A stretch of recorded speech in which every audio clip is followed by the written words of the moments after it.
bienvenue sur les secrets de Muriel, j'espère que vous allez bien. Aujourd'hui, on va faire ensemble une recette que tout le monde adore, je le sais, et qui est super facile, une tarte fine aux pommes. C'est parti.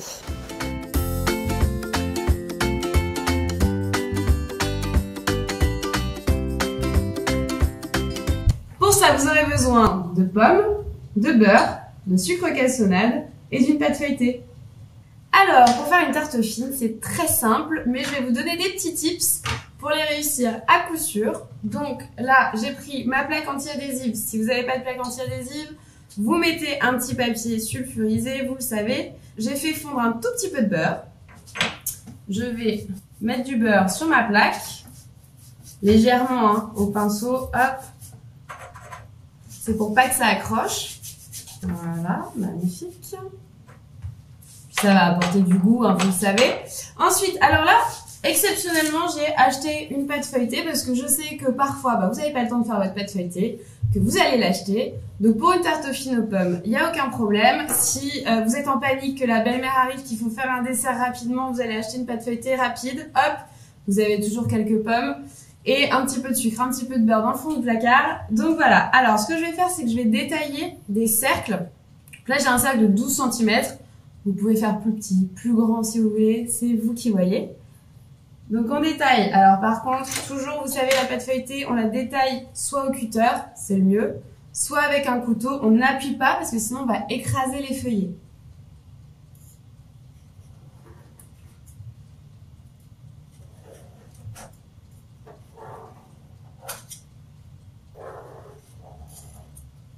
Hop. Première chose à faire, très importante. Ça va permettre de caraméliser un petit peu, de donner du croustillant à votre tarte fine et un petit côté caramel. Je saupoudre ma plaque avec du sucre cassonade.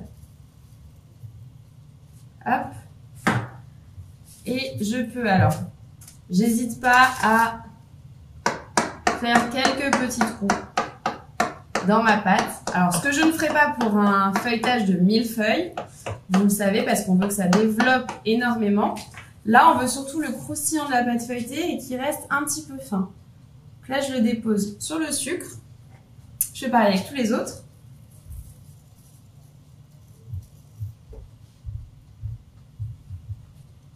Hop. Magnifique. Et alors là, il me reste des chutes de pâte feuilletée. Donc, ce que vous faites, comme c'est pour la belle-mère et le beau-papa qui arrivent là, et ben, hop, vous les réétalez. Vous les mettez un petit peu comme ça. Surtout, vous en faites pas une boule, hein. Vous les mettez à plat comme ça. Vous réétalez, vous me faites un joli rectangle. Et après, vous les coupez, tac, en petites lanières comme ça, assez fines. Un petit peu de sel, un petit peu de poivre, un petit peu de parmesan si vous en avez. Et au four à 180 degrés, ça fait des petits... tostini pour l'apéro, ce sera miraculeux. Mais revenons à nos tartes aux pommes. Alors là, il me reste encore un petit peu de beurre. Je vais juste passer les bords de ma pâte feuilletée avec un petit peu de beurre fondu. Ça, c'est pour que ça dore bien à la cuisson. Ensuite, mes petites pommes. Je les épluche. Hop.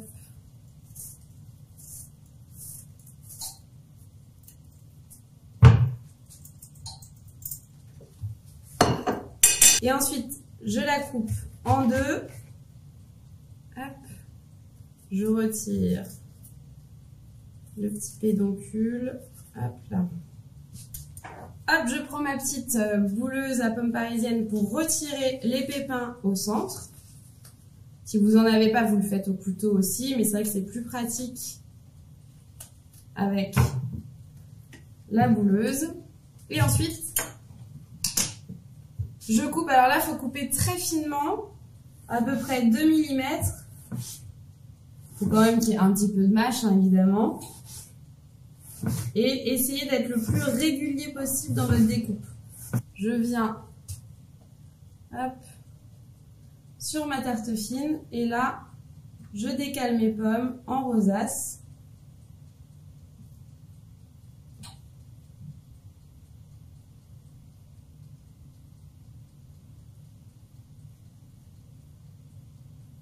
en tournant bien sur ma tarte. Donc vous voyez, il faut éviter de faire un disque trop petit, sinon vous allez avoir du mal à faire votre rosace. Voilà. Parfait, on appuie un petit peu dessus.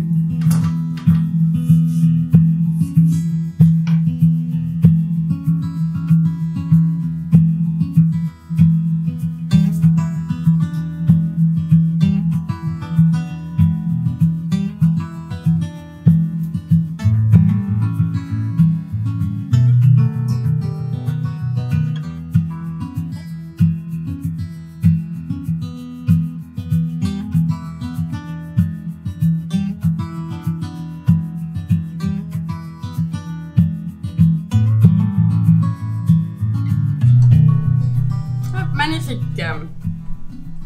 Donc là, on les presse un petit peu.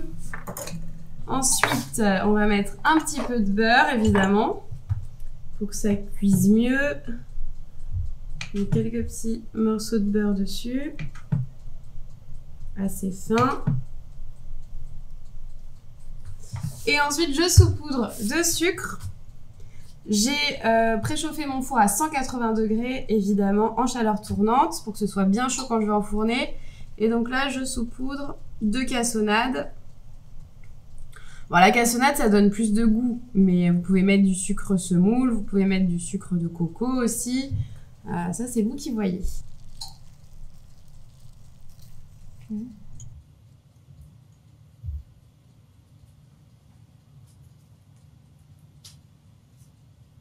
Et ben voilà, c'est déjà fini les amis. Alors au four pendant à peu près 30 minutes, le temps que ça dort bien.